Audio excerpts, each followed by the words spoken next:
ఇక్కడ SRIT engineering college స్థాపించడానికి గల కారణం ఏమంటే ప్రొద్దుటూరు ప్రజలు ఏదో క్వాలిటీ చదువు ఉన్నాయనే ఉద్దేశంతో ఎక్కడెక్కడో పోయి చదువుకోవడం జరుగుతూ ఉండే టైంలో మంచి క్వాలిటీతో కూడిన చదువును, క్రమశిక్షణతో కూడిన జీవితాన్ని అలవాటు చేసే విధంగా, బయట ఎక్కడ పోయినా కూడా బ్రతకగలిగే శక్తి సామర్థ్యాలు కలిగే విధముగా విద్యనైతేనేమి, క్రమశిక్షణ అయితేనేమి, పనితనంలో అయితేనేమి అన్ని విధాల మన పిల్లలను మౌల్డ్ చేసి ఈ కాలేజీలో చదివినారు, మంచి మంచి పొజిషన్ లో ఉండారు, వాళ్ళు ఈ కాలేజీకి మంచి పేరు తేవాలా అనే ఉద్దేశంతోనే మేము ఇక్కడ కాలేజీని స్థాపించింది.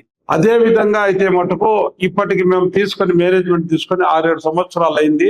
ఈ 6-7 సంవత్సరాల్లో ఇంప్రూవ్మెంట్ అయితే చాలా అయింది. ఎందువల్లంటే ఎన్బి తేవడము, న్యాక్ తేవడము, అటానమస్ తేవడము, ఇంకా ఫ్యూచర్ లో డీమ్డ్ కూడా పోవాలనే ఆలోచనతో మేము డీమ్డ్ కూడా రెడీ అయ్యాము.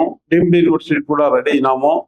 డీమ్డ్ యూనివర్సిటీ కూడా తెచ్చి స్టేట్ లోనే ఎక్కడా లేని క్వాలిటీ చదువునైతేనేమి, క్రమశిక్షణ అయితేనేమి, క్యాంపస్ సెలక్షన్స్ అయితేనేమి ప్రతి ఒక్కరికి ఉద్యోగాలు కలగజేసి మంచి భవిష్యత్తును ఇవ్వాలని మేము ఆశిస్తూ ఈ కాలేజీని నిర్మించడం జరిగింది.